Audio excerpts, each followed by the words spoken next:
The story of how a human became central to the future of an alien realm began with a joke that was never meant to become anything more. It started aboard the long-range cruiser of the Lyran court, a vessel known for its rigid traditions, shining silver halls, and a command crew famous for their humorless discipline. Yet no crew, no matter how strict, could fully escape the boredom of a month-long diplomatic journey. And it was this boredom that gave rise to the most unexpected turn in the history of both their worlds. The princess of the Lyran court, a calm and thoughtful woman named Lyra, had spent most of her life behind the guarded walls of her palace. She had trained for leadership, learned the languages of their allies, memorized the customs of their rivals, and prepared for the future her lineage demanded. She had never anticipated becoming the center of an interspecies joke when the cruiser approached the Earth Alliance outpost for a scheduled exchange. The Lyran bridge crew realized they would be waiting several days for docking clearance, with little to do. Someone from the lower decks proposed a harmless prank. A way to lighten the mood, they would choose one human from the outpost staff and assign him as Lyra's temporary escort, presenting him as a symbolic companion chosen to honor Earth. The joke would be simple. The princess, known for her calm detachment, would be expected to endure the awkward company of a human who likely had no idea how alien courtly manners worked. Crew looked through the station roster and selected a human named Ray. He was an engineer with records showing steady work, polite conduct, and a temperament so patient that he once spent 3 hours repairing a vent in the presence of an arguing supervisor without reacting. He looked harmless, almost too humanly ordinary, and the crew assumed the princess might be mildly irritated, but otherwise unaffected. Were wrong. Very wrong. Ray boarded the cruiser with a single pack, unaware that the situation had been engineered for amusement. When he arrived in the ceremonial hall, Lyra rose to greet him, expecting a nervous or overly enthusiastic human. Instead, she saw someone who behaved with a steady calm that mirrored her own. He bowed politely. He introduced himself without stumbling over alien words. He did not attempt to flatter her. He did not babble. Nervously, he met her eyes with respectful confidence. This was the first moment where the prank slipped from the grasp of the crew. Lyra found herself intrigued. Humans were known to be energetic and unpredictable, yet Ray held himself with a quiet discipline she rarely encountered. She sensed sincerity in his voice. The Lyran valued sincerity deeply. Crew watched from afar and waited for the joke to unravel. It never did. Instead, the joke began to unravel them over the next few days. Ray was given simple duties. He escorted the princess through the halls. He explained human machinery with patience. He answered questions with honest detail. He listened when she wished to share stories of her realm. He did not treat her as an untouchable symbol. He treated her as a person. That was the second moment the prank lost control. Lyra had grown accustomed to being observed, judged, praised, or measured. Ray simply saw her not as royalty, not as a political piece, but as someone learning as she lived. This disarmed her in a way nothing else had she looked forward to. Walking with him, she looked forward to the rhythm of his voice. She looked forward to the rare sense of normalcy he offered. By the fourth day, the crew realized they had accidentally created the first opportunity the princess had ever had to interact freely with someone outside the boundaries of her station. By the fifth day, they realized the joke had become a connection. By the sixth day, they realized there was no undoing it. When the cruiser finally left the outpost, Ray was supposed to return to Earth.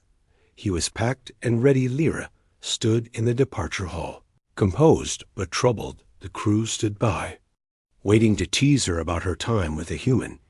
Then the unexpected happened. Ray hesitated.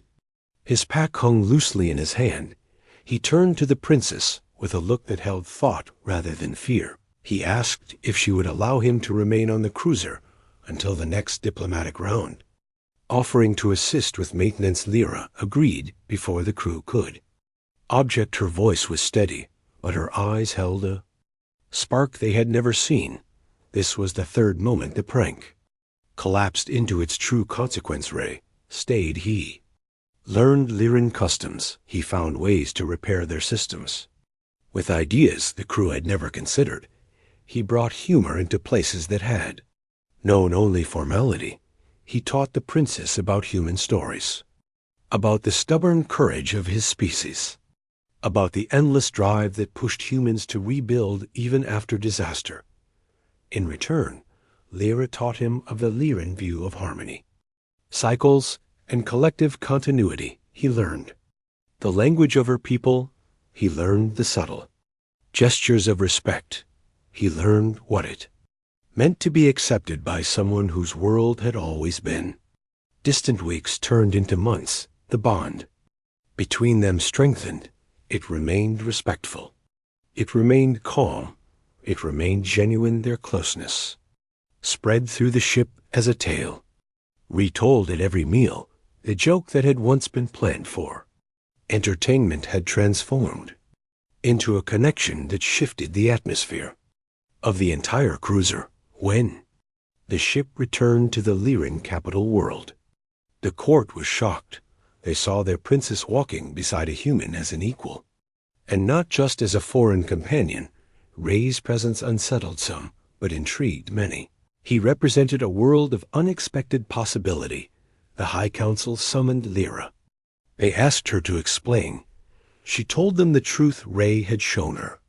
Sincerity devoid of politics. He had offered presence rather than pretense. He had brought insight that broadened her understanding of both humanity and her own people. Council held long debates. Some feared the influence of a human. Others saw opportunity. A few witnessed something deeper in the princess's calm expression. They saw contentment. Ray was questioned as well. He answered with honesty. He wished no title. He wished no station. He wished only to continue supporting Lyra's mission for peace and cooperation. This sincerity softened even the hard-minded elders. Months passed. Lyra and Ray became an accepted pair within the court. Their bond was openly acknowledged. Their partnership strengthened diplomatic relations between the two species. They worked together, learned together, planned future exchanges, and formed a united vision of interworld understanding. Then came the moment no one on the cruiser could have predicted. Not even Lyra the princess chose to begin a family. It was her decision, her preference, her declaration, not the result of pressure, not the result of obligation, not the result of tradition, but the result of her own desire to shape her future with someone she respected and trusted. The court was stunned. The crew of the cruiser was beyond stunned. The joke they had started had become the foundation of a new era. Ray stood by her side quietly. He supported her with the same calm strength that had first captured her attention. This peaceful presence was her anchor, her certainty, her chosen partner. The people of both worlds watched closely. Some doubted, many hoped, others simply waited. As months passed, the partnership between Lyra and Ray became an example celebrated across both civilizations. Their unity symbolized courage. Their decisions symbolized trust. Their future symbolized alliance. When Lyra finally became a mother, she held her child with a sense of pride that came not from duty, but choice. She had chosen this path, chosen Ray, chosen the future she now held in her arms. The court embraced the child as a new chapter. Earth hailed the union as a symbol of cooperation.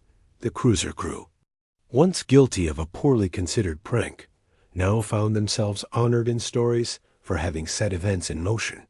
Though they rarely admitted their original intentions, Ray raised the child with steady devotion.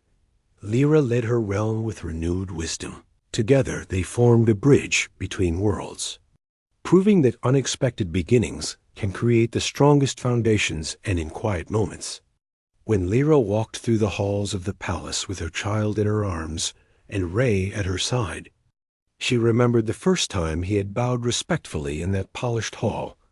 She remembered the calm she sensed in him. She remembered the choice she made, a choice born not of duty, not of tradition, not of pressure, but of genuine preference and, though the galaxy would one day write grand histories of alliances and treaties, of shared victories and united futures.